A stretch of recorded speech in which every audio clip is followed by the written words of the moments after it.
Buenos días, vamos a continuar con la tercera sesión del curso del doctor Rubencio Jiménez. Adelante. Muchas gracias. Hoy va a ser un poco más tranquilo que ayer, no se preocupen. Eh, pero quiero que recapitulemos lo que hemos visto, ¿sí? El primer día empezamos construyendo un modelo SIR clásico, que es lo que más se utiliza en epidemiología, y vimos que a partir de allí uno puede hacer pequeñas modificaciones para proponer nuevos modelos. Sobre el modelo SIR, uno intenta calcular medidas invariantes en el tiempo porque vienen escritas en términos de los parámetros del modelo propuesto y esto nos permite proponer estrategias de control muy sencillamente y con un sentido claro de qué significa eso. Vimos que a pesar de que el modelo uno lo puede manipular poco, la complejidad del cálculo de estas medidas se eleva, ¿vale? Pero eso no quiere decir que uno no pueda hacer estimaciones de ciertas medidas a partir de modelos más complejos. Hemos visto cómo a partir de simplemente un modelo SIR y un modelo SIS podemos construir otros modelos un poco más extensos, como por ejemplo el que vimos de vectores. Entonces, la pregunta es, ¿y ahora qué? Porque hemos trabajado solamente con una sola población.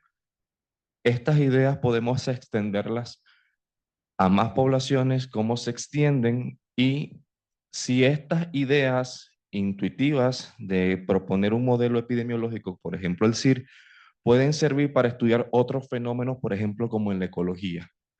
¿Vale? Entonces, esta última sesión lo que vamos es a construir unos 3, 4 modelitos a partir de ideas básicas como hicimos con el SIR, pero ampliando esto a otros escenarios, ¿sí? Entonces, voy a proyectar la pantalla donde voy a estar escribiendo cosas. Nuevamente, si no entienden algo, me avisan y explicamos con calma todo eso.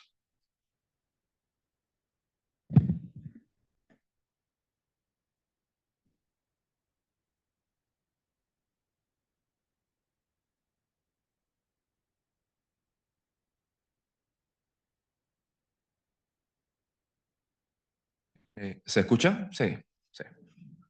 Ok.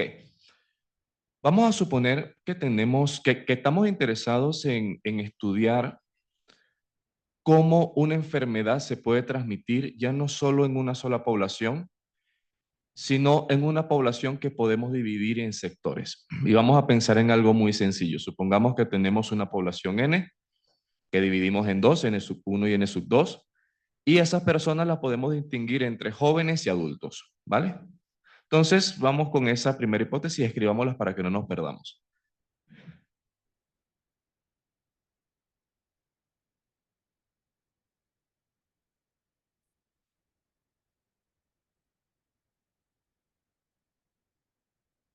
Digamos, es una N normal donde pues la puedo dividir entre jóvenes y adultos, donde la J es joven y adulto, ¿vale? Entonces, lo que queremos es ver cómo una enfermedad se puede transmitir de un lado a la otra, pero vamos a hacerlo más interesante, vamos a hacerlo un poco más, vamos a poner hipótesis que uno puede plantear desde el principio. Supongamos que pues tenemos estas dos poblaciones que interactúan entre sí,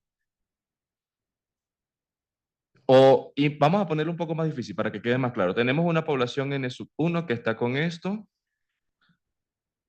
y una población N sub 2 que también la podemos dividir de esta forma. Pero aquí tenemos otra población que dividimos de esa forma. Imagínense que sea, por ejemplo, Guanajuato y que sea León, ¿verdad? Entonces, pues hay personas que están en Guanajuato que viajan a León y viceversa, jóvenes y adultos. Pero supongamos que pues en un mundo donde cada vez los jóvenes estamos un poco más apretados en trabajo y demás, son los adultos los que viajan porque son los que tienen dinero, están jubilados, etc. Entonces digamos que son esas interacciones las que nos interesan evaluar.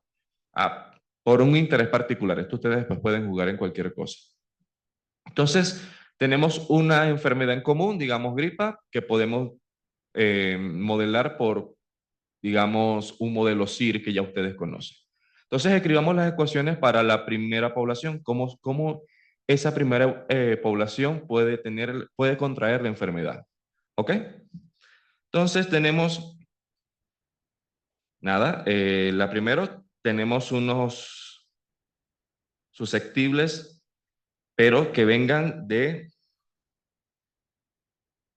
los jóvenes del parche 1, digamos, llamemos que son dos poblaciones. Entonces son susceptibles jóvenes del parche 1, cómo ellos respecto al tiempo van a cambiar. Entonces decimos que tenemos una tasa de contacto, esta la voy a dejar más o menos igual, pero ¿cómo yo puedo contraer la enfermedad? Tengo que estar en contacto con personas infectadas, ¿no? Pero ¿quiénes? Bueno, yo estoy suponiendo que los jóvenes no están viajando, entonces la única interacción que tengo es con los adultos de mi mismo parche, entonces sería los susceptibles del 1 con los susceptibles adultos del 1, porque estoy en mi misma región. Otra beta, digamos, no voy a poner sus subíndices todavía. Entonces tengo ahora una J1, que son los que me interesan, son los jóvenes adultos. ¿Con quién más me puedo yo enfermar? Con mi misma población, ¿no?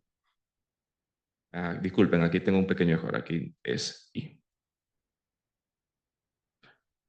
Aquí sería la misma población de jóvenes de mi mismo parche, ¿sí?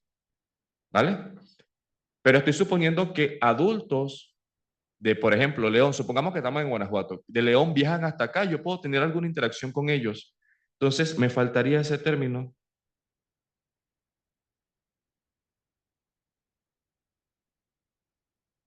Y tengo ese término que está acá. Entonces, leyendo cómo yo sé cómo se enferma una población de susceptibles, yo puedo empezar a generar las ecuaciones o los términos de las ecuaciones que me hacen falta para describir esa dinámica. Ahora, yo estoy poniendo una sola beta. A ver, si yo vivo en León, seguramente mis amistades o las personas adultas con las que yo interactúo, pues las conozco, están acá y tengo una mayor interacción con ellos. Entonces yo puedo caracterizar esas betas de una manera. Entonces yo puedo ponerle un subíndice, por ejemplo, por región. Tengo una interacción acá en Guanajuato y otra interacción con las personas que viajan.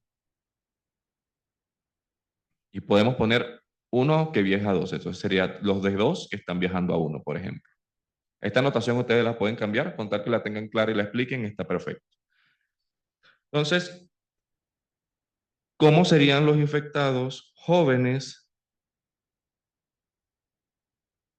de acá de Guanajuato? Por ejemplo, son todos estos términos, ¿no? Pero en signo positivo.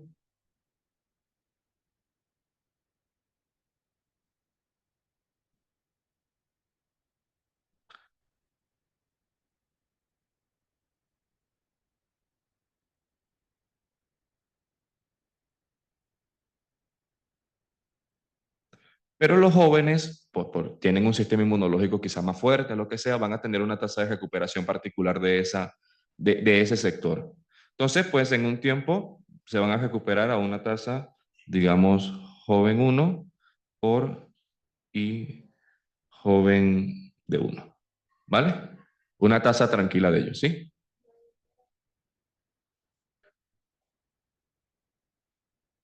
No, estoy suponiendo solamente, ahorita voy a escribir ese esquema, estoy suponiendo solamente que los adultos están viajando, solo por un ejemplo, ¿vale? O sea, no voy a escribir los recuperados, porque pues es una sola ecuación, pero vamos a escribir entonces cómo sería la interacción con los adultos del parche 1. Entonces,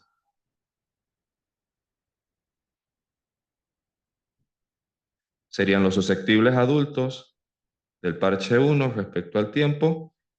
¿Cómo se infectan ellos? Pues ya más o menos la primera me da una pista, creo que me va a faltar solo un término. Entonces tengo una beta 1 de los susceptibles adultos del parche 1 que tienen que estar en contacto con, por ejemplo, los mismos infectados adultos del parche 1.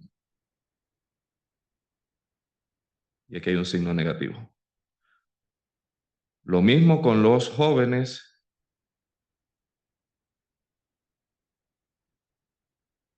Y ahora, ¿cuáles son las otras interacciones que me faltan? Si yo no viajo, me puedo conseguir personas adultas que están interactuando conmigo mismo en mi mismo parche, ¿cierto? Entonces tengo menos beta 2, 1, de los susceptibles adultos de 1 que tienen interacción con los infectados del 2.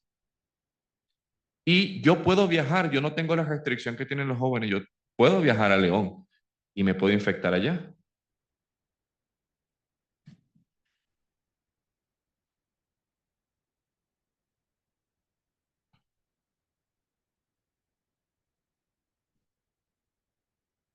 ¿Vale? ¿Y quién me está diciendo quién viaja? Me está diciendo es esta beta. Tengo dos tazas allí que pues puedo infectarme o en el parche 1 o en el parche 2. ¿Vale? Haciendo esa construcción, dime. No, yo estoy suponiendo que los jóvenes no... Ah, bueno, exactamente, porque estoy diciendo que estoy viajando para allá, pero solamente tengo interacción entre adultos y adultos. Digamos, ellos tienen un poder adquisitivo un poco más alto y pues se van a un campamento y van solamente adultos que tienen ese poder adquisitivo. Eso solo estoy suponiendo un escenario. Lo que quiero es que se queden con la idea de que si ustedes están pensando, si tienen un problema en mente, pues si lo están entendiendo bien, pueden hacer la modelación. ¿Sí? Ahora, les dejo de tarea cómo serían las interacciones del parche 2. Van a ser estas mismas, solo van a cambiar los supraíndices, ¿vale?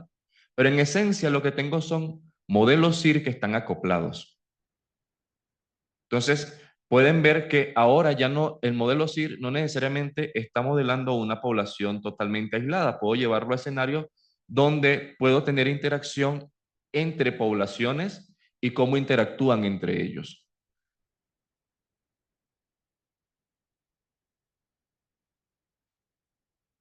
Quiero ver cómo esto cambia. Esto no se envía, subir y bajar el pizarrón, creo que no es continuo.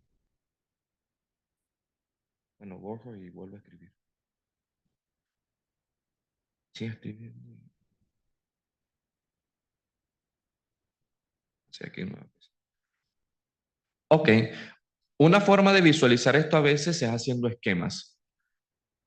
Y esto es una de las cosas que si uno tiene un artículo de investigación o una tesis de grado, es muy agradable de ver porque te permite entender visualmente qué está pasando. Entonces, tienes una población de susceptibles jóvenes del parche 1, tienes unos susceptibles adultos del parche 1, tienes, voy a escribirlo un poco más pequeño para que quepa.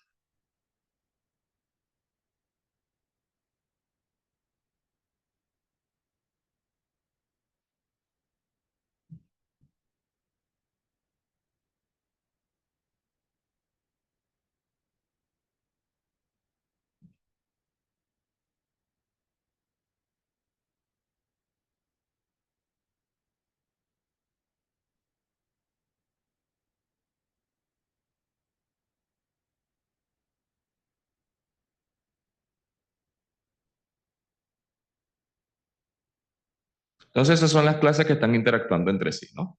Se vamos a poner con flecha quién infecta a quién. Si yo tengo que los susceptibles jóvenes solo se pueden infectar de esta manera y con los adultos de esta manera. No hay más nadie, ¿no? Los jóvenes de esta persona se pueden infectar con los de su mismo parche y con ellos. Y estos son los cruzados. Estos se pueden infectar con todo, entonces voy a tener el montón de rayas acá, ¿no? Se pueden infectar. No, mentira. Esta es la única interacción que no va a haber. Ellos, los adultos de parche 1, se infectan con las personas del parche 1, con los adultos de su mismo parche y con los que están viajando. Y estos con los que están acá, con estos, evidentemente, y estos. Entonces, hay maneras más bonitas de escribir este esquema, poniendo simplemente los parches y haciendo quién interactúa con quién. Pero visualmente son formas muy sencillas de ver cómo construyo el modelo SIR dependiendo de sus interacciones. ¿Sí? Entonces, si ustedes están... Ojo, este es solamente un ejemplo particular. Estoy suponiendo dos poblaciones que puedo dividir en jóvenes y adultos. y lo que quiero ver es, por ejemplo, que los adultos solamente interaccionan entre sí. Ustedes pueden hacer todas las interacciones posibles, pueden decir que son los jóvenes, mejor dicho, o simplemente pueden decir que son dos poblaciones y ya. Si tenemos dos poblaciones, por ejemplo, tenemos dos poblaciones, Guanajuato y León, y no quiero hacer esta especificación de jóvenes, adultos ni nada, porque no me interesa. Yo puedo tener simplemente un CIR de esta forma. Yo creo que aquí cabe. Mm.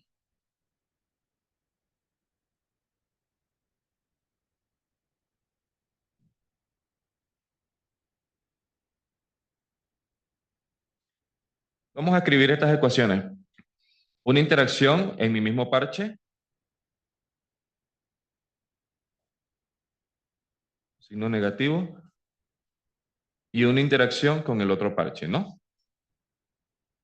Y bueno, vamos a hacer aquí algo más técnico para que quede bonito el problema.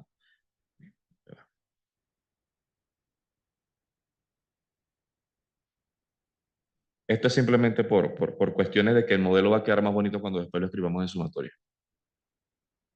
1, 1 por S1 y 1, negativo. Y tengo una interacción de beta 1, 2 de S1 por I2. Entonces, ¿cómo estoy interactuando? Los de una sola población y con los que están interactuando con la otra población.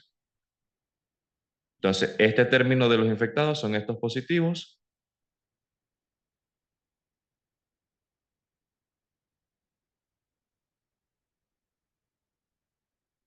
Y yo, pues, esta gama la voy a poner como que característica de la región, es decir, por ejemplo, en Guanajuato hay cierta cantidad de hospitales, en León hay otra cierta cantidad de hospitales, y dependiendo de eso, cómo atiendo yo a mis enfermos, pues tengo un tiempo de recuperación.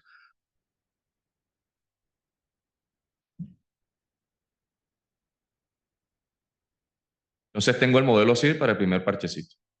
Para el segundo parchecito, ¿cómo quedaría? Tengo una tasa interna negativa y una tasa de los que están viajando, los que tienen interacción con el 1, que sería S2 y 1.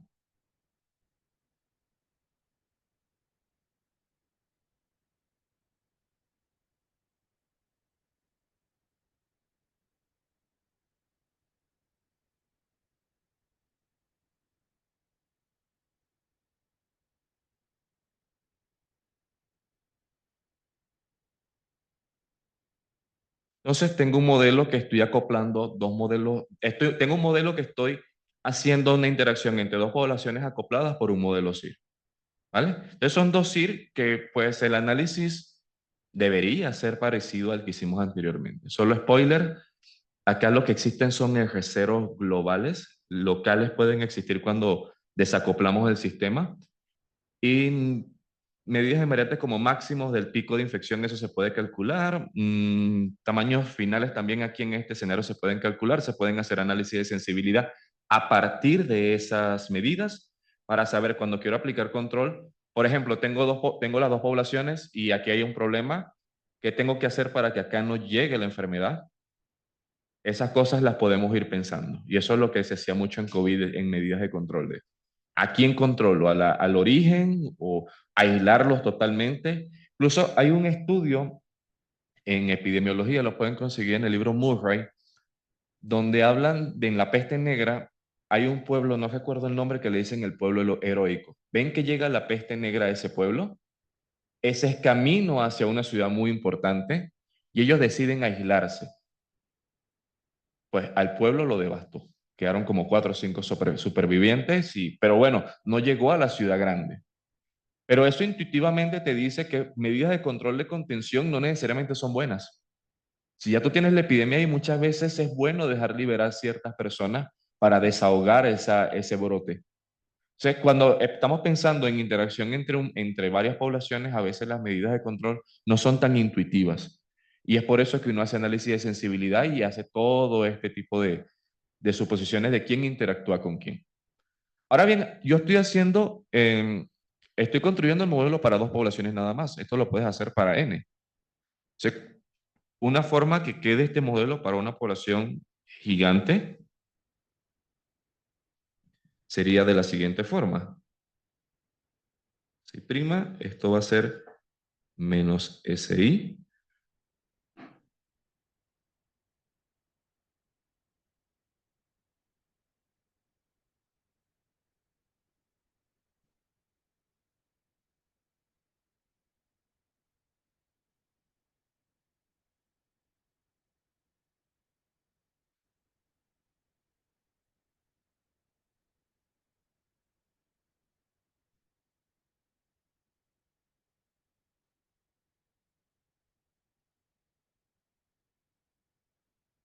Y ahí tienen un modelo multigrupal, ¿vale?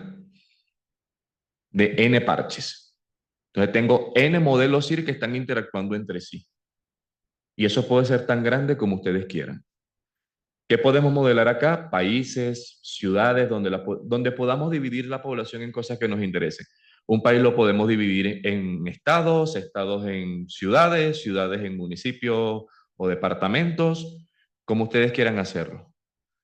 Y aquí donde yo les comentaba la importancia de a veces hacer ciertas medidas invariantes en el tiempo.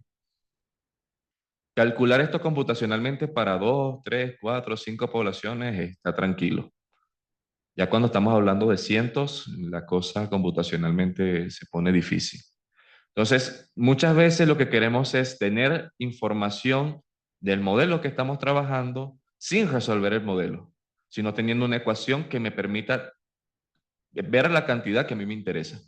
Por ejemplo, la cantidad de infectados al final de la enfermedad, o un número que es invariante en el tiempo. Entonces, esos son el tipo de análisis que nos interesan porque es lo que nos permite tomar medidas de control y además, como generalmente esas medidas vienen escritas en términos de los parámetros epidemiológicos del modelo, podemos generar políticas de control particulares en regiones de estudio. Es muy bonito escribir la red, poner lucecitas, eso uno lo puede hacer computacionalmente. Así, este parche puede ser, depende también de la topología de la red que ustedes quieran elegir.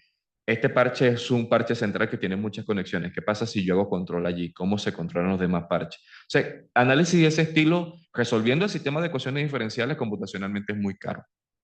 Si uno lo que hace es intentar tener otro tipo de medidas que computacionalmente sean más eficientes y que me den más o menos la misma información. Y a partir de allí, yo podría proponer medidas de control no solamente locales, sino generales para todas las poblaciones. ¿Vale? Entonces, esto es un modelo multigrupal, porque yo estoy diciendo, sí, dime.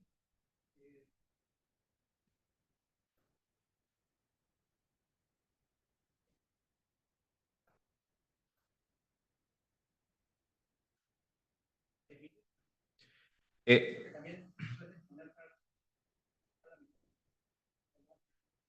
sí, sí, sí. A ver, la ley de acción de masa tiene que funcionar localmente en cada parche. Para eso necesitamos miles. Ahora bien, hay que tener cuidado. No es lo mismo, por eso la importancia de esta interacción, de poder darle una caracterización de la tasa de contagio entre cada población y la interacción que tengan con los demás, porque no es lo mismo una tasa de contagio en un pueblo pequeño, digamos 20.000 personas donde todo el mundo quizás se conoce. Entonces, si todo el mundo se conoce y todo el mundo se va a dar la mano y todo el mundo va a interaccionar, a tener una ciudad, por ejemplo, como Ciudad de México, donde pues casi todo el mundo se diluye, pues tú tienes tu círculo cercano, puedes estar en contacto con muchas personas, pero evidentemente no con los 23 millones de personas. Entonces las escalas de las betas cambian. Entonces es importante tener eso presente cuando vayas a estimar tus parámetros, porque no puedes poner una beta igual para todo el mundo. Tienes que tener mucho cuidado de que cada región va a tener una beta particular, ¿vale? Pero esto es un modelo, no es metapoblacional, esto es un modelo multigrupal porque yo estoy viendo solamente cómo interaccionan las poblaciones que me interesen, pero no estoy viendo cómo interaccionan, no tengo tasas de movilidad todavía. O sea, vamos a construir un modelo de dos poblaciones, pero ahora con tasas de movilidad que son equivalentes dependiendo de los datos que tú tengas, ¿vale?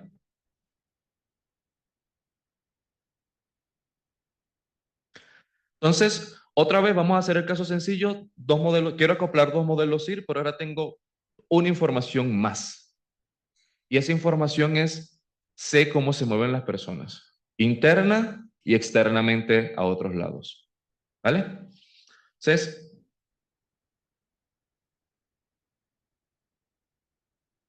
¿cómo cambian estas personas? Ya vimos anteriormente, tenemos términos que nos pueden ayudar. Va a ser la beta 1,1 por, voy a poner un espacio acá porque lo va a necesitar, S1 y un I1, ¿no? La interacción que tienen entre ellos, ¿no? Pero yo puedo decir, estas personas se mueven dentro de su parche. Cada clase se mueve como se quiera mover. Entonces yo puedo poner una tasa aquí. Disculpen. ¿Dónde está? Acá.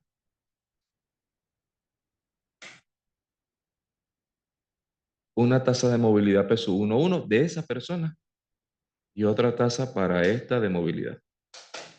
Este es el modelo más sencillo. Voy a suponer que los infectados no están tan graves y pues se siguen moviendo por allí. A esto uno los puede después variar, lo que sea, solamente para que tengan una idea de que uno puede complicar esto como uno quiera. Menos beta, yo digo, bueno, tengo la interacción acá, pero las dos personas pueden viajar al otro parche, ¿no? A la otra región. Entonces tengo la misma interacción de ellos porque, digamos, viajaron en familia o más o menos se conocen. Entonces tengo cómo viajan del 1 al 2 de ese 1 y cómo esta gente viaja del 1 al 2 y sub 1. Y además, cómo me puedo interactuar con los que están, o sea, yo viajé solito hacia el parche 2 y me consigo con la gente del parche 2. Entonces sería beta 1, 2, porque ya tengo que cambiar la beta. Viajé al parche 2, soy susceptible, pero me consigo con las personas del parche 2 y ellos tienen una tasa de movilidad propia. Porque me estoy infectando en León, digamos. Yo aquí tengo movilidad, me estoy infectando aquí con la gente de acá. Ese es el primer término. El otro término es que todos vivamos acá y nos vamos a León todos y tengamos interacción entre nosotros y nos estamos infectando ya en León. La otra es, yo viajé solo a León y me estoy infectando con personas infectadas de León. Y la otra, ¿cuál me queda? Que las personas de León vengan hasta acá y me infecten a mí.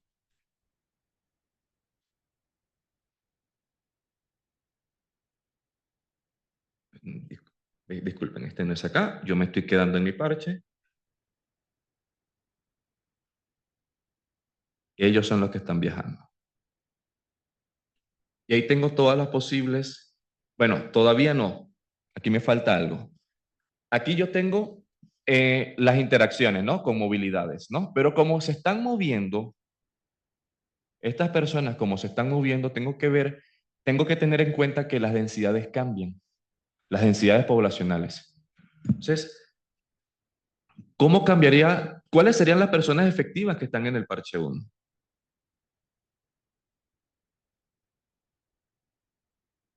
Las personas que están en el parche 1 son simplemente, pues las que están allí multiplicados por la población 1, más los que viajan a León, de León para acá, ¿no?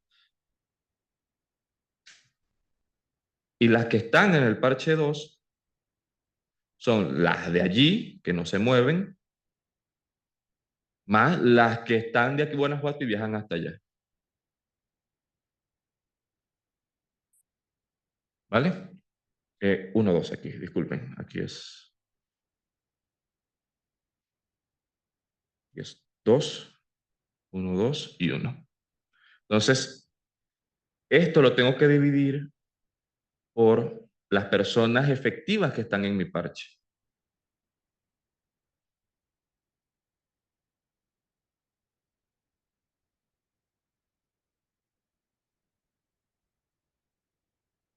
Y eso sí es un modelo metapoblacional. ¿Vale? Y esto se hace muy común porque vivimos en un mundo súper interconectado. Entonces, a ver, a 60, 70 años atrás, viajar de un país a otro era complicado, era difícil. Ahorita es súper rápido, incluso dentro del país. O sea, yo no sé si a ustedes les ha pasado en experiencias personales, pero, por ejemplo, mi abuelo nunca conoció la playa y la tenía a 2 horas de distancia. Ahorita tenemos un mundo multiconectado y eso además tenemos algo que no los quiero asustar, esto, que los que tienen redes sociales le dan a aceptar a todos los términos y pues no saben que están minando datos a partir de allí. Meta es un caso de eso. Y hay personas que están interesadas en datos de movilidad que les pueden dar este aparatito y podemos estimar estos parámetros de movilidad. En Italia hay estudios que pueden buscar modeling for modelación de COVID en ciertas regiones de Italia y medidas políticas de control reduciendo la movilidad. Ellos se dieron cuenta que en efecto la movilidad hay que pararla, pero cuando tú creas una red no es que pararla en todos lados, no es paralizar totalmente la ciudad, son puntos estratégicos los que tienes que parar para que la enfermedad baje. Y es gracioso porque era contraintuitivo a cuando empezó la pandemia a encerrarnos todo el mundo, porque tú tienes que pensar, dices, encierra a todo el mundo, pero la economía colapsa. Ah, bueno, voy a dejar a todo el mundo libre, pero bueno, la enfermedad hace estragos. Entonces, llegar a un equilibrio nos permite pues decir, bueno, la epidemia no crece tanto, voy a asumir que va a estar. Eso fueron lo que asumieron ellos, decir, bueno, la enfermedad va a estar, voy a ver que estén unos números que mi sistema de salud pueda soportar y que la economía no colapse. Y empezaron a hacer este tipo de estudios y vieron que pues haciendo redes enormes en ciertas ciudades, lo que hacían era pruebas, error y ensayo. Ahora bien, nuevamente, medidas invariantes fueron los que ayudaron a hacer esto a nivel computacional. Y cosa importante de la modelación es que no hicieron experimentos con los humanos, no era ético en ese momento. O sea, vamos a hacer toda la experimentación numérica y vemos que lo que mejor resulta con cierto margen de error y eso es lo que aplicamos. ¿Vale? Entonces, este modelo, si ustedes, voy a poner en otro color. Eh,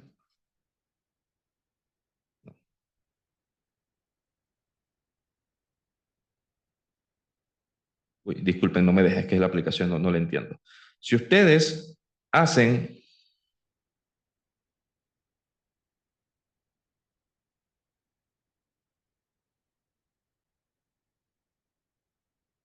denme un segundo, aquí lo tengo spoileado, pero es la equivalencia de modelos. Exacto.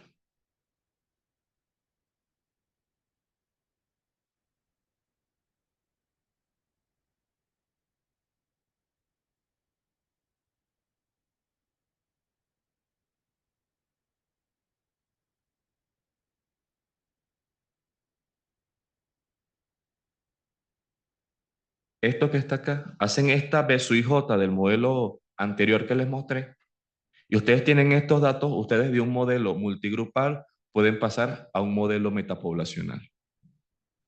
¿Vale? Entonces, dependerá qué datos necesiten, que quieran responderse, cuál de los dos modelos puede generalizar un modelo si a casos más extensos. ¿Sí? Entonces ya no nos quedamos con el análisis de una sola población aislada, nos quedamos con que podemos hacer análisis a poblaciones conectadas por movilidad humana o simplemente conectadas por interacción entre ellos mismos y no me interesa medir de alguna manera la movilidad. Lo que les sea más fácil o lo que les sea más útil al problema que ustedes quieran atacar, pueden utilizarlo. Ahora, estas ideas se pueden extrapolar a todos los modelos que vimos, incluso al de vectores. Ahora, uno tiene que entender un poco mmm, digamos, el fenómeno que está estudiando. Aquí estamos dos poblaciones donde las dos poblaciones se mueven y pues sí, somos humanos, nos movemos, ¿no? Hay una relación donde no nos podemos quedar quietos. Pero supongamos que tenemos una población, y no voy a escribir el modelo, solo quiero que se queden con la idea. Yo vivo acá en Guanajuato, pero tengo un viaje de trabajo a Guerrero, a Acapulco, en una época de más o menos lluvia, llovizna, no aguaceros muy grandes, lloviznas. Allá hay un problema de dengue, yo viajé para allá. Aquí hay mosquitos, digamos, bueno, sí, pocos, pero hay. Yo viajé hasta allá, hasta Acapulco, duré una semana, me enfermé, tengo un periodo de latencia donde no presento síntomas. Llego acá, algunos mosquitos me picaron y no me di cuenta. Esos mosquitos picaron a otras personas y la enfermedad, dicen, la iniciaron aquí empezó la enfermedad y no fue acá, empezó allá en Acapulco. Y uno dice, bueno, fue que el mosquito viajó. No, el mosquito, el rango de vuelo es muy pequeño. Entonces, vieron que el modelo de vectores tiene una interacción entre vectores y humanos. Ustedes tienen, en este caso, si quieren seguir estas ideas, simplemente fijar al mosquito en una población, el mosquito no se mueve, solo se mueve el humano. Entonces van a dar solo una tasa de movilidad para el humano, que se mueva donde quiera, pero él se puede infectar donde hay un mosquito infectado, donde sea que esté. ¿Vale? Hay una diferencia sutil que quiero que se queden con esto en medidas, aunque sean equivalentes, la lectura es distinta. Cuando tenemos un modelo multigrupal, que fue el primero que desarrollamos, esa tasa beta IJ lo que quiere decir es tasa de infección o tasa de contacto de las personas del parche I con los infectados del parche J. Y ya. Eso es lo que dice. Ahora, cuando tienes un modelo metapoblacional, hay que agregar algo más porque tienes movilidad. Entonces son infecciones de los... ¿Cómo se infectan los susceptibles del parche I con infectados del parche J donde quiera que estén? Porque esa interacción puede resultar en un parche K y allí se infectaron. ¿Vale? Entonces son, aunque más o menos sean equivalentes, las lecturas sí son un poco distintas. Entonces dependerá de qué quieran ustedes atacar o qué quieran responder, cuál enfoque es el que más les servirá. ¿Vale? Entonces, esto ustedes lo pueden utilizar para cualquier modelo epidemiológico clásico, incluso modificándolo y todo lo demás si tienen ya redes metapoblacionales. ¿Cómo se estiman esas PSUIJ? Pues esas PSUIJ no son cualquier cosa. Solamente para el caso de dos poblaciones, yo tengo que garantizar esta igualdad. Esta me va a dar una matriz de conectividad, que sería esta.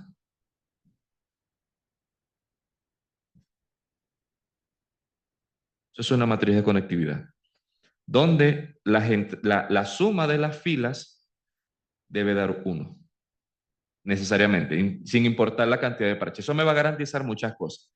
Lo primero me va a garantizar es que un individuo no puede estar en dos lugares al mismo tiempo. Importante. Y segundo, ya estas cosas pueden tener un sentido de interpretación clara.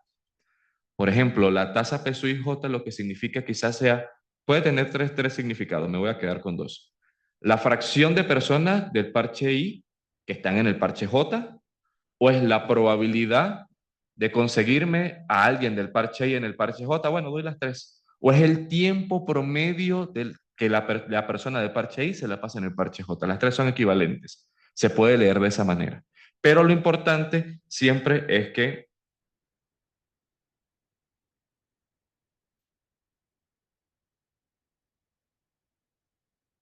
tengan esa condición. Eso lo que me va a garantizar es que las poblaciones las puedo distribuir en todos lados, pero una persona no puede estar en dos lados a la misma vez. Esa es la única condición que le voy a pedir a la matriz. ¿Cómo ustedes pueden construir esta matriz? Pues a partir de datos sería lo más ideal.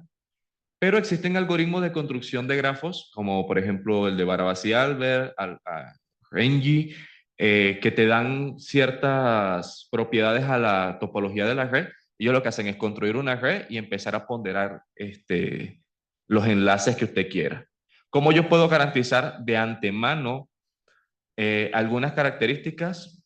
Fácil. Imagínense esta matriz enorme, donde aquí tengo la diagonal, que son los PSUII. Supongamos que estamos modelando países. ¿Ustedes creen que la cantidad de personas de México que salen diariamente, por ejemplo, si esa es la escala de tiempo que ustedes quieren, es el 10% de la población? No, ¿verdad? Supongamos con mucha suerte que es el 1%. O sea, si yo quiero garantizar eso, de que en los países, como cuando están viajando, solo se mueve el 1% de la población total, yo puedo fijar toda la diagonal y digo que esa diagonal vale 0.99. Y que el 0.1 que me reste, que me lo reparta en toda la matriz. Yo quiero pensar más bien en ciudades. Digo, bueno, está bien, en ciudades puede ser relevante de que los jóvenes, adultos y niños salgan de sus casas, porque estoy pensando en colonias.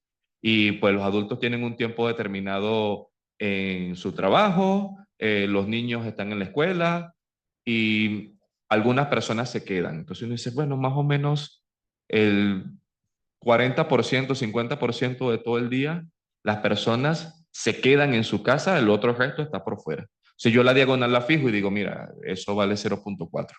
El otro 0.6 repártemelo en todos los demás entradas de la matriz. Y así yo puedo construir los pesos simplemente dándole condiciones a la diagonal. Esa es una manera muy práctica de no solamente dar ponderación, sino también en qué escala de tiempo en qué escala de geográfica estoy trabajando. Si estoy trabajando en regiones, o estoy trabajando en países, o estoy trabajando en lo que ustedes quieran. ¿Vale?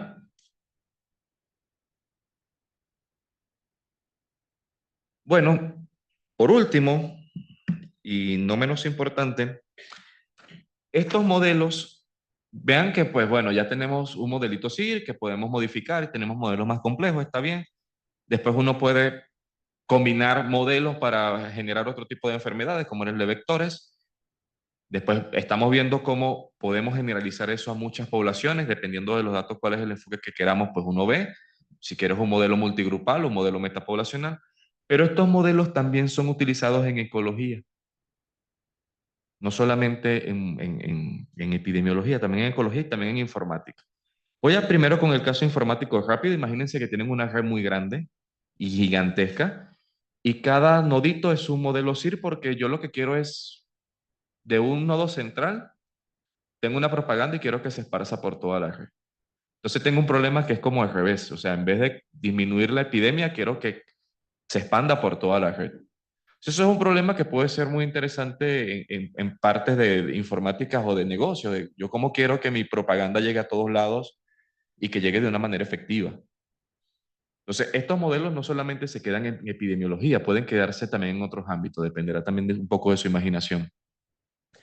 Pero bueno, en ecología hay un modelo que es muy famoso, que es el Local Volterra. ¿Alguien lo ha escuchado?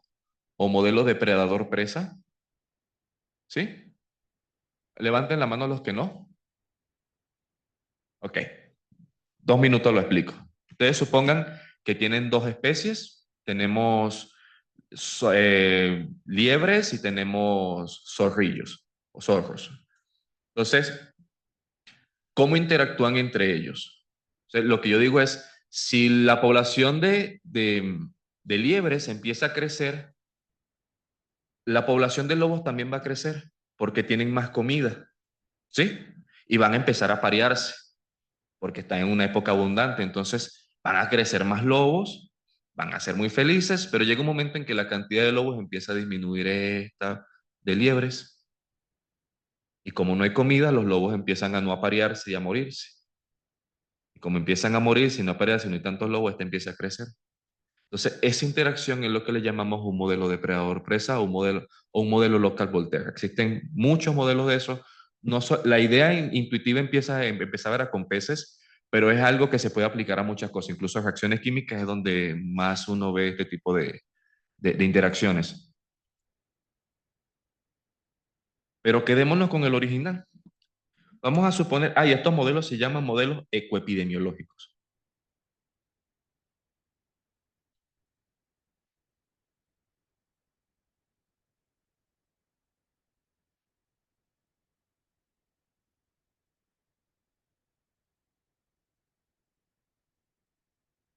Entonces, vamos a suponer que tenemos una población N de presas. Y esa N la dividimos como un CIR,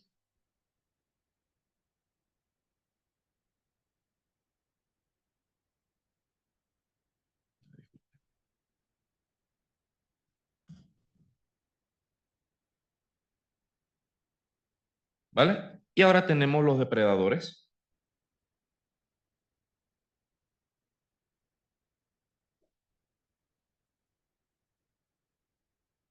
donde su población la podemos dividir lo mismo, susceptible, infectado, recuperado, pero lo ponemos por otra letra. ¿Ok? Entonces tenemos dos poblaciones allí, una de presas y una de depredadores. Hay un modelo muy clásico para el depredador presa, que es el modelo cuadrático, ya se los explico.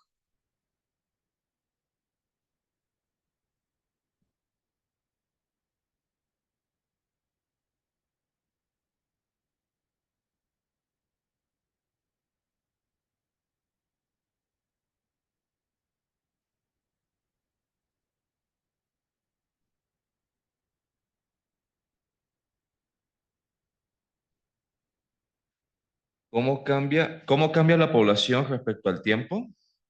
Simplemente tengo este modelito donde es una tasa de mortalidad. Cuando hagan la multiplicación, tasa de natalidad, cómo a partir de esa, cómo están naciendo las presas.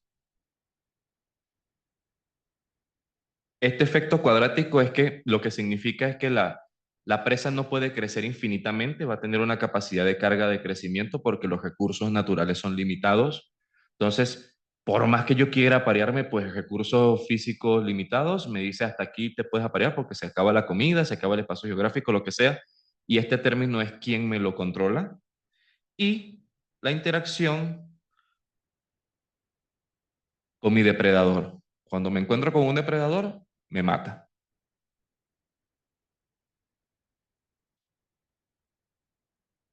¿Y cómo cambia el depredador? Pues también tiene una tasa de natalidad que puede ser distinta a a la de la presa.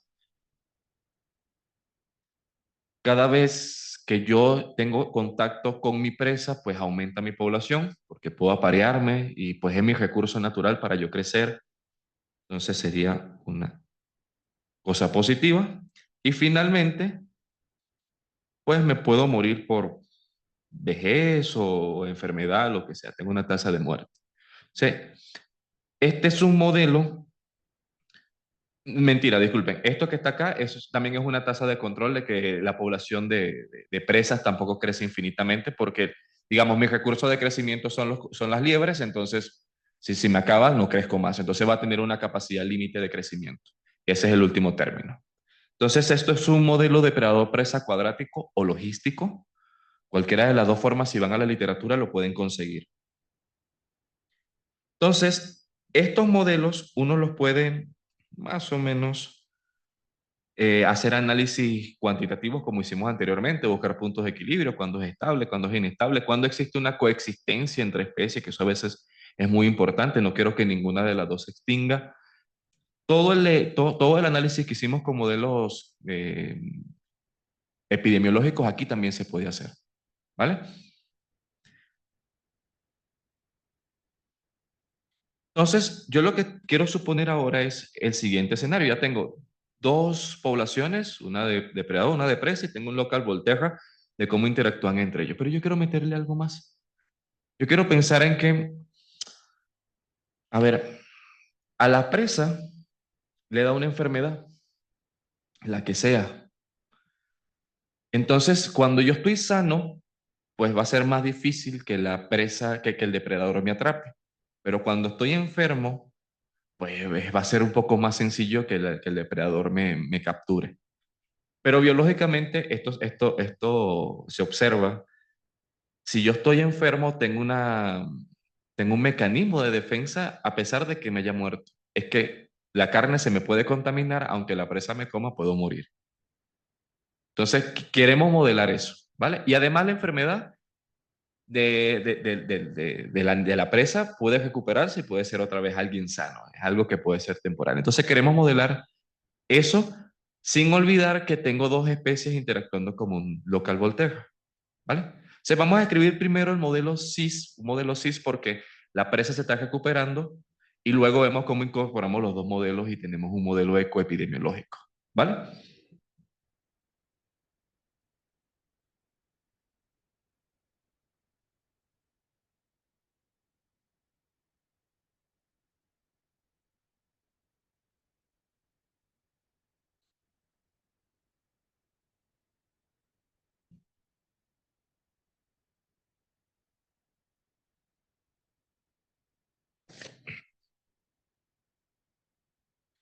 Ya yo sé que tengo, ¿cómo yo me enfermo? Pues interactuando con mi misma especie porque me enfermé.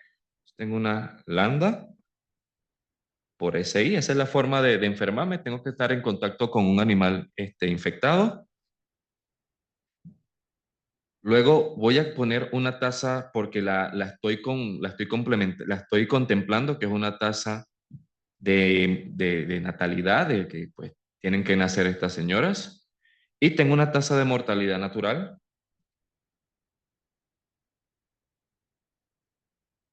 ¿vale? Y además, aquí tengo ¿Cómo me infecto? Que sería este que está acá. ¿Cómo me muero por la enfermedad? Puede ser. Y me puedo recuperar por la enfermedad. Y como me estoy recuperando, este término lo subo a lo susceptible. Entonces tengo un modelito SIR para la presa, donde pues un animal infectado puede infectar a todos los demás. Pensemos, no sé, quizás sarna, la forma de que yo me pueda contaminar de sarna es tener contacto con otro animal que la tenga. Entonces, ¿cómo combinamos un local Volterra con este modelo SIR en particular? Yo creo que aquí cabe. Entonces, ¿cómo sería la interacción de los susceptibles en presa? ¿Vale?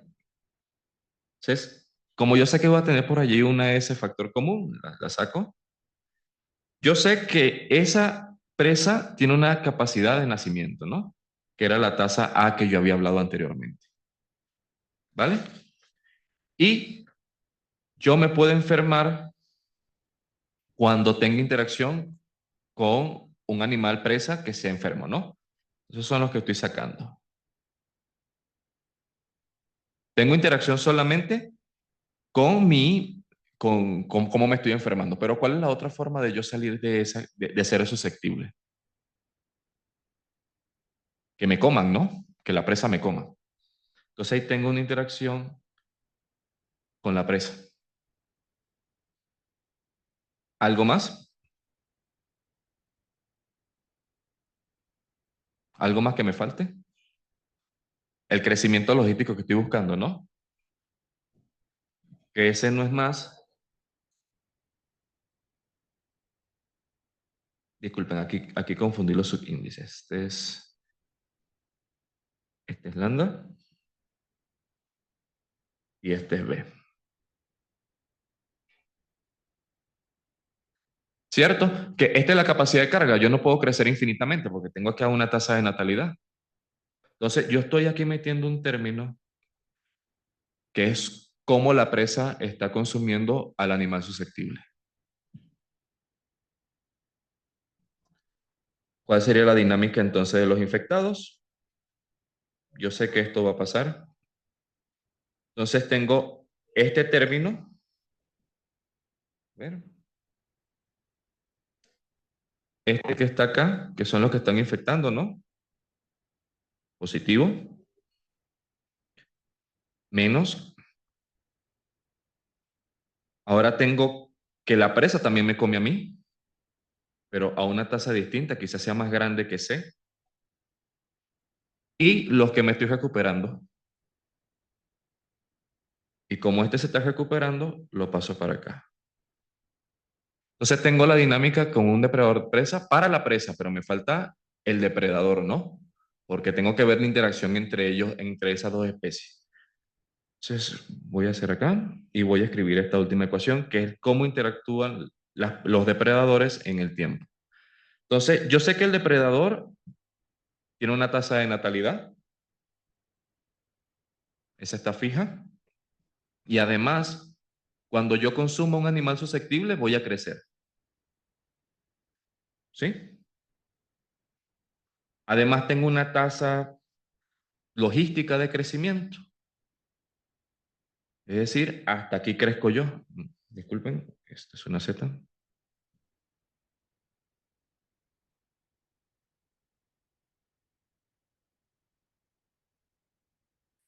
¿Y qué es lo que me falta? Que les había dicho que biológicamente hay un control. Si el animal se come un animal susceptible, un animal infectado, yo me muero. Sí, dime. Hay lambda por ese, ¿verdad? Acá. ¿Qué sería? Y prima igual a I por factor de I por... ¿Dónde? La segunda ecuación. ¿Acá? Y prima igual a I factor de lambda. Ah, sí, disculpa, es ese. Tienes razón. Sí, gracias. Aquí es ese. Entonces, no, a ti. Entonces, tenemos ahora un modelo que está siendo un local Volterra, es decir, cómo están interactuando estas dos personas, pero estoy metiendo ahora una variable más que es epidémica. Que es decir, ah, bueno, yo soy el depredador, me puedo comer la presa, pero la presa tengo dos estados. Un estado difícil de cazar, que es el susceptible, uno fácil de cazar, que es el infectado, pero si como mucho infectado me puedo morir. Esto ocurre mucho en la naturaleza y es algo que pues es interesante de observar porque a veces no queremos que las especies se extingan. O sea, aquí lo que estamos buscando son puntos de coexistencia, puntos de equilibrio donde ambas poblaciones perduren. Que tengan oscilaciones entre ellas, por supuesto, de eso no nos vamos a salvar, pero que no se extingan. Entonces, ideas que vienen de la epidemiología y de la ecología no necesariamente están divorciadas, uno las puede mezclar de manera muy bonita para responder fenómenos más complejos, ¿vale? O sea, yo lo que quiero que se queden como conclusión de todo el taller que les he dado es que a partir de un modelo sencillo donde uno sí puede hacer análisis, uno se acostumbra a esos análisis, ve la importancia de esos análisis, pero uno no se queda con eso. Dice, bueno, ya entendí la base, ¿y ahora qué hago? Uno empieza a jugar porque uno es curioso, uno dice, bueno, quiero ahora ver cómo puedo describir dinámicas de otras cosas que se parezcan pero que no sean iguales. Y empiezas a modificar tu problema. Te quedan modelitos más complejos, pero que digamos la metodología puede funcionar más o menos. Luego uno dice, bueno, pero ¿y ahora qué hago si yo combino estos modelos? Por ejemplo, un modelo CIR con un modelo de tratamiento, un modelo de influencia, cómo interactúa con COVID, porque son distintos. Ah, bueno, puedo empezar a jugar y hacer eso. Ah, el precio que pagamos es la complejidad. Pero a veces uno dice, bueno, es complejo, sí, pero existen ciertas técnicas, como les mostré, al tres, pero existen millones de técnicas, solo les mostré tres nada más, donde uno dice, pues sí, puedo, bajo ciertas hipótesis, pagando precios, simplificar el problema, llevármelo a algo que yo conozco, por ejemplo, un CIR, nos lo llevamos siempre, y dar estimaciones de estas medidas que me interesan. Y uno dice, bueno, ya tengo estimaciones de una sola población, ¿a dónde puedo pasar? Puedo pasar a casos más generales, casos metapoblacionales, multigrupales, dependiendo de lo que yo quiero observar. Y finalmente, que estas ideas uno las puede meter en donde ustedes quieran. Un ejemplo muy rapidito que fue la informática, existen millones de otras cosas, eh, y modelos ecológicos en biología que también nos interesan mucho. Entonces, son herramientas que a partir de algo muy sencillo, ustedes poco a poco pueden ir no solo haciéndolos más complejos, sino modificándolo de tal manera que puedan responder preguntas que ustedes estén interesados en contestar, ¿vale? Entonces, con esto cierro el taller. Muchas gracias por su atención y por su asistencia.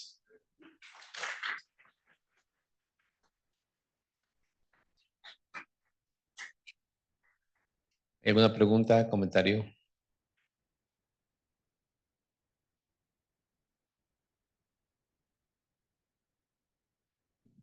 Hay veces que en lugar de considerar dos grupos distintos, uno considera modelos de migración o inmigración.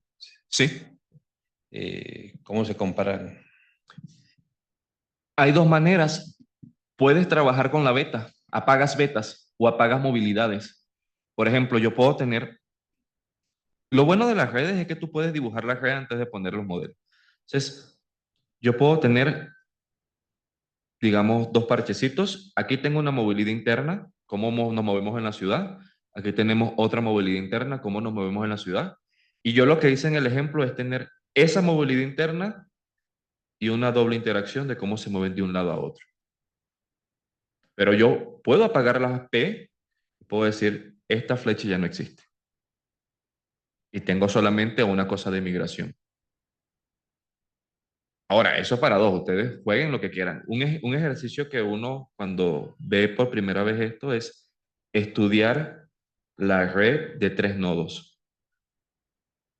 La red de tres nodos es muy bonita porque te da muchas combinaciones que tú quieras, que tú puedes poner. Puedes hacer esto, puedes cerrarla, puedes tener solamente direcciones de este estilo si quieres,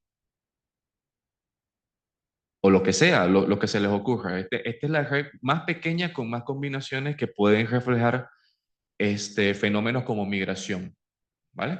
Y esto es muy utilizado, por ejemplo, ahorita con los fenómenos de COVID, que eso es lo que uno decía, bueno, si digamos, esto fue Wuhan, cómo a partir de su salida se expandió a otros lados. Después uno decía, bueno, en tal país dieron cuarentena, nadie entra, nadie sale. Los grados ponderados empezaban a a borrarse, ¿no? Entonces, ¿cómo está ocurriendo la pandemia en todos lados? ¿A quién le aplico control? ¿Dónde cierro un aeropuerto? ¿Dónde lo abro? Este tipo de cosas son las que uno puede modelizar a partir de estos modelos metapoblacionales, porque uno tiene el control de la matriz de conectividad, entonces uno puede jugar a apagar nodos o apagar conexiones.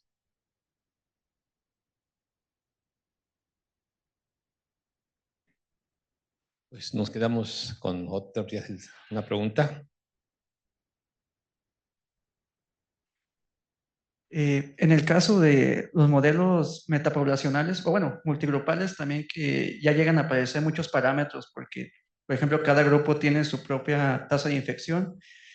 ¿Qué método utilizas para poder hacer estimación de parámetros cuando ya tienes un montón de sistemas acoplados o mejor buscas invariantes como tú mencionaste? Sí, buscas invariantes, pero siempre va a depender de que los parámetros pueden ser distintos en ciertas regiones. Entonces, lo que uno hace generalmente es, dependiendo de la magnitud, de la escala de personas que tienes en un lugar, si tienes varios parches más o menos con la misma magnitud, los haces iguales allí. Y lo otro es apoyar, miren, en esta área lo difícil es conseguir datos. Son bien complicados. Y no porque no existan, porque a veces manejamos diferentes idiomas, lenguajes entre médicos, matemáticos, y a veces yo le digo, oye, ¿tienes datos? Sí, dámelos, ¿qué quieres? Y yo no le puedo decir la tasa de contagio porque ellos no cuentan eso, no, yo tengo esto. Ok, ¿cómo no nos interactuamos? Pero eso es muy difícil. Entonces uno lo que hace, existen muchos trabajos que solamente es para estimar parámetros y uno se va a la literatura a priori. Y pues uno intenta de que pues hacer el problema inverso. Tú propones un modelo, no puedo ver al futuro, pero sí puedo ver al pasado. Entonces intento replicar epidemias que ya hayan pasado, que estén bien documentadas y tú dices, bueno, si funciona bien allí, puedo atreverme a ir un poquito más a futuro.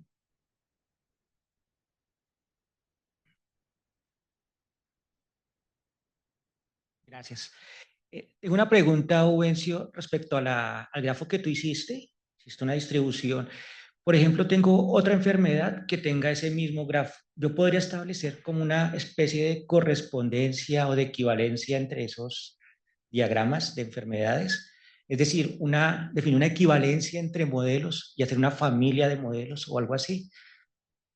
O sea, modelos distintos con grafos iguales. Podría haber quizá una equivalencia entre, qué sé yo, supongamos si tengo una política de control eficiente para cierta enfermedad con cierto grafo, bajo ciertas condiciones establecer una correspondencia con el otro grafo. Yo me fijaría más que en el modelo, en el mecanismo de infección. Si el mecanismo de infección es parecido, podría haber algo de ese estilo, pero si los mecanismos de infección son distintos, lo dudo.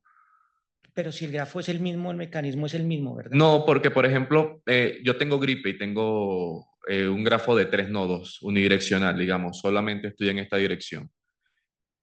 La dinámica va a cambiar mucho si tengo una enfermedad con vectores con el mismo gráfico, porque el infectado no se mueve de su parche, que es el mosquito, por ejemplo. El agente infeccioso no se va a mover, entonces solamente se mueve el humano. Allí creo que sí cambia bastante el comportamiento de la enfermedad. Ahora, lo que sí creo, puedo apostar un poco, es que si el, cómo se infectan es más o menos parecido, sí podríamos decir algo de equivalencia, pero si el mecanismo de infección es distinto, no lo creo. Gracias. ¿Alguien más? Y también, aunque sean 7 veces, hay mucha variabilidad. Por ejemplo, si es dengue, pues está restringido solo a un vector. Pues está hablando de West Nile, otras enfermedades, hay un montón de vectores. Por ejemplo, fiebre amarilla tiene muchos vectores, Chagas tiene muchos vectores, reservorios, entonces se complica más. Sí. En mi grafo, yo tengo estudiar la movilidad, por ejemplo. La movilidad, ya hago un grafo, le pongo nombres diferentes a la Podría, pero... Vamos a una pregunta aquí atrás. Sí, bueno, tenía la duda de este modelo de depredador-presa. Para la presa no se le asigna como una tasa de mortalidad que no sea ahora sí que por los depredadores, ¿no? ¿Por qué no se hace esto? Y Lo puedes considerar si quieres, ¿sabes? ¿Sí? O sea, aquí lo que estoy diciendo es que, mira, el tiempo de depredación es tan rápido, lo puedes poner así, de que pues lo puedes despreciar. Pero si eso te interesa, lo puedes poner sin problema. No hay una limitante en eso. Y lo podías poner de dos formas. Una mu, que creo que sí la puse en la primera parte, que es una presa susceptible se muere porque, pues, por edad, porque no hay otra, pero que la enfermedad pueda hacer que esa mu sea más grande y tengas otra tasa de mortalidad diferente. Eso lo puedes incluir sin ningún problema. Ahí no hay ningún problema, el modelo no se va a modificar mucho por eso. Sí, pero como en la vida real no es como tan importante ese parámetro. Dependerá de la especie que estés observando. Ok. Dependerá mucho de eso. Y sí, pero no tiene tampoco sentido incluirlo como en esta modificación de los infectados, ¿no? Porque eso es como para cierta enfermedad. Sí, depende. Este es un modelo genérico. Pero, o sea, cuando tú te metes en un problema particular, bueno, ese caso particular te dictará cuáles son los parámetros que de verdad necesitas para describir la dinámica en la que tú estás interesado. Si tú ves que tu presa, por ejemplo, la enfermedad que la está atacando sí le afecta la mortalidad y puede colaborar a que haya extinción, y extinción de la presa significa extinción del depredador, pues es una variable que tienes que considerar. Pero generalmente dependerá del problema en que tú quieras atacar para saber cuáles son las variables que tienes que considerar sí o sí y cuáles quizás para simplificación de problemas puedas descartar. Pero eso depende mucho del problema que estudies. Ok, muchas gracias.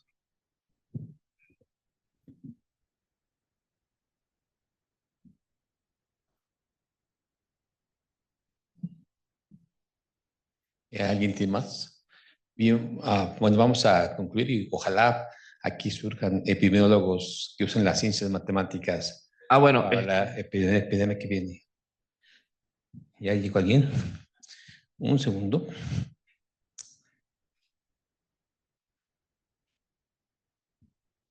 Leo la pregunta de Israel Monjarás. Dice, en el caso de los datos, ¿es posible hacer un tipo de simulación de datos usando alguna distribución de probabilidad que se parezca a lo que estamos midiendo? sí, por supuesto. Y existen muchas técnicas, que eso es importante porque a partir de una curva de ese estilo, más un método de Monte Carlo, por ejemplo, tú puedes estimar parámetros para tu modelo. Y eso es lo que generalmente se hace para estimar los parámetros que queremos utilizar. Haces un problema inverso. Tienes datos de infectados, buscas un modelo de Monte Carlos, resuelves el problema inverso y me dices cuáles son los parámetros que rigen esa dinámica en base a mi ecuación, mi sistema de ecuaciones diferenciales que la está modelando. Esa es la manera más clásica o más rápida que uno tiene para estimar parámetros epidemiológicos. Una última cosa, cualquier duda, comentario, cosa que tengan, ese es mi correo electrónico, lo que necesiten, allí podemos estar en contacto. Muchas gracias. Muchas gracias.